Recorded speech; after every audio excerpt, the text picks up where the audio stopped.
ഇതിൻ്റെ ഈ ഒരു ഊതിൻ്റെ ഈ സംഭവങ്ങൾ കാണിച്ചിട്ടുണ്ട് കേട്ടോ. ഇത് ഈ ഡോട്ടായിട്ടുള്ള ഈ സാധനങ്ങളൊക്കെ ഇങ്ങനെ പുറത്തുനിന്ന് ചീള് ഇത് കണ്ട ഈ ചീളുമാതിരി ഇങ്ങനെ കട്ട് ചെയ്ത് ഒഴിവാക്കിയിട്ട് എടുക്കണം. ഇത് കണ്ടില്ലേ, ഇപ്പം ഇങ്ങനെ മേലത്തെ ഭാഗം ഒഴിവാക്കിയിട്ട് പോലെ ആ ഒരു പോയിൻ്റ്, അതായത് ഇങ്ങനെ ചുരണ്ടി എടുക്കുന്ന സമയത്ത് ആ ഒരു ബ്ലാക്ക് എവിടേക്കാണ് കിട്ടണത് ആ സ്ഥലം വരുമ്പോൾ വരെ അത് കറക്റ്റായിട്ട് നോക്കി കണ്ടിട്ടോ ചെയ്യാം. ഇവിടെ കോല് ഇങ്ങനെ കട്ട് ചെയ്ത് ഒഴിവാക്കുകയാണ്. നല്ല പണി, നല്ല ഭാരമുള്ള പണിയാണ്. ഈ ചീള് നമുക്ക് വേണമെന്നുണ്ടെങ്കിൽ ഊതിൻ്റെ തേർഡ് ഓയിലൊക്കെ എടുക്കാൻ പറ്റും കേട്ടോ. ഫസ്റ്റ് ഓയിലും സെക്കൻഡ് ഓയിലും അല്ല, തേർഡ് ഓയിൽ. ഒരു സ്മെല്ല് കിട്ടും, പക്ഷേ ലാസ്റ്റിങ്ങും പ്രൊജക്ഷനൊക്കെ കുറവായിട്ടുള്ള. ഇതിൻ്റെ ഫസ്റ്റ് ഓയിൽ പക്ക ലാസ്റ്റിംഗ് ആയിരിക്കും, നല്ല ക്വാളിറ്റി ആയിരിക്കും, നല്ല തിക്നെസ് ഉണ്ടായിരിക്കും. അപ്പോൾ ഈ ലക്കിടി ഈ മരം വരെ ഇങ്ങനെ എടുക്കണത് കണ്ടാണ് ആ ബ്ലാക്ക് ഇവിടെ കിട്ടൽ തുടങ്ങി. എന്താ കാണിച്ചു തരുന്നത്. അപ്പോൾ ഇനി വലിയ ശ്രദ്ധിച്ചിട്ട് ആ ഭാഗം കട്ട് ചെയ്തെടുക്കുള്ളൂ കേട്ടോ. ഇവിടെ നല്ല ചൂടാണ്, അപ്പോൾ വലിയ ഡ്രസ്സും കാര്യങ്ങളൊക്കെ ഒഴിവാക്കിയിട്ടാണ് ഇവിടെ ഇരിക്കുന്നത്. ആ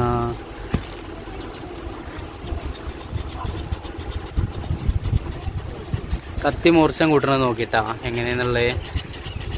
ഇവരെ ആ ഒരു ടൂൾ ഉണ്ടല്ലോ, അതൊരു കല്ല് വെച്ചിട്ട് ഇങ്ങനെ മൂർച്ചം കൂട്ടണേ.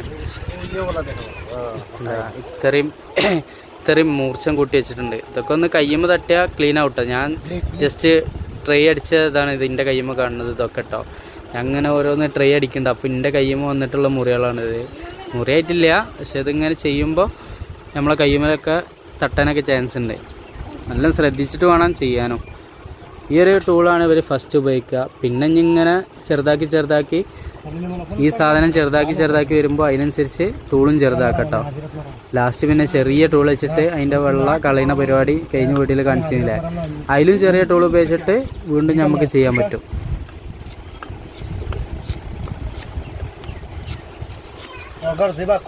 അടുത്ത പീസ് കൊണ്ട് തട്ട വരുന്നേ ഇതേപോലത്തെ വേറൊരു പീസ്. ഇത് കണ്ടാണ്, ഇതേപോലത്തെ വേറൊരു പീസാണ് കേട്ടോ. ഇങ്ങനെയൊക്കെ കണ്ടോളിട്ട് അത്യാവശ്യം ഇതുണ്ട്, പക്ഷെ അത് കട്ട് ചെയ്ത് എടുക്കുന്ന ഒരു പ്രൊസീജിയറാണ് കേട്ടോ. ഒരു പണി എന്ന് പറയണത് നല്ല പണിയാണ്. ഏകദേശം ഒരു 2 മാസത്തോളം ഇതിൻ്റെ പിന്നിൽ ഇങ്ങനെ ഓരോ വർക്കായിട്ട് പോകുമെന്നാണ് പറഞ്ഞത്. ഈ ഒരു മരത്തുമ്പോൾ തന്നെ ഇരിക്കുകയാണെന്നുണ്ടെങ്കിൽ ഏകദേശം ഒരു 6 ദിവസം 7 ദിവസം മിനിമം വർക്ക് ഉണ്ടാവും. അപ്പോൾ എത്രത്തോളം വർക്ക് ഉണ്ടാവും എന്നുള്ളത് നോക്കിയാൽ പറ്റും. ഈ ഒരു മുട്ടി കട്ട് ചെയ്ത് റെഡിയാക്കണമെന്നുണ്ടെങ്കിൽ മിനിമം ये कितना दिन काम, ये एक ही बस करेगा तो कितना दिन आएगा?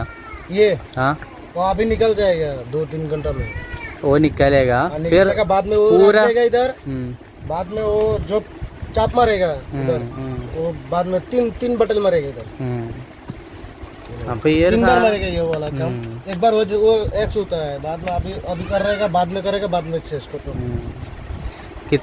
ये भी करेगा तो कितना दिन आएगा वो फिनिश करके? पूरा महीना में लग जाएगा। മൈന 1 महीना में 1 മാസം എടുക്കുന്നാട്ടാ പറയണത് ഇതിൻ്റെ ഫിനിഷിങ് പ്രോസസ്സിങ് വരുമ്പോഴത്തേന്.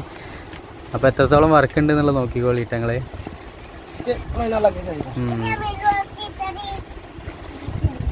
ഇതിങ്ങനെ കട്ട് ചെയ്തെടുക്കാൻ ഇന്ന് വേർതിരിക്കും, ഇതിൻ്റെ ബ്ലാക്കും വൈറ്റും ഇന്ന് വേർതിരിക്കും. പക്ഷെ അത് പിന്നെയും ഓരോ പ്രൊസീജിയർ ഉണ്ടല്ലോ, ആ പ്രൊസീജിയർ മൊത്തം തീർന്ന് വെറും ബ്ലാക്ക് ആയിട്ട് കിട്ടുമ്പോഴത്തേന് ഏകദേശം 1 മാസത്തോളം പിടിക്കുന്നാണ് പറയുന്നത്.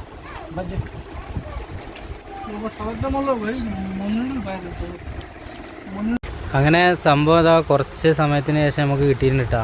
കണ്ടേ ഈ ബ്ലാക്ക് ആണിഞ്ഞ് വേർതിരിച്ച് ഇങ്ങനെ എടുക്കേണ്ടത്. ഇതിങ്ങനെ നീണ്ടിട്ട് അവിടെ ഇവിടെ ഒക്കെ ഉണ്ടാവും, പക്ഷെ അതൊരു ഡിസൈനായിട്ടാണ് ഉള്ളിലേക്ക് എടുക്കുക കേട്ടോ. നല്ല പണിയാണ്, അതിനനുസരിച്ചുള്ള പ്രോഫിറ്റ് ഉണ്ട്. ഈ പണിക്കാണ് ഈ പ്രോഫിറ്റ് എന്നുള്ളതാണ്. ഇത് മെഡിസിൻ കൊടുത്തിട്ടാണെന്നുണ്ടെങ്കിൽ ഇത്ര ക്വാളിറ്റി ഉണ്ടാവില്ല കേട്ടോ സാധനം. അത് കൂടുതലും ചൈനയിലാണ് കിട്ടുക എന്നൊക്കെയാണ് ഇവർ പറയുന്നത്. ആസാമിൻ്റെ പ്രത്യേകത തന്നെ ഇതാണ് കേട്ടോ. ഈ ഒരു ബ്ലാക്ക് ഗോൾഡാണ് ആസാമിൻ്റെ പ്രത്യേകത.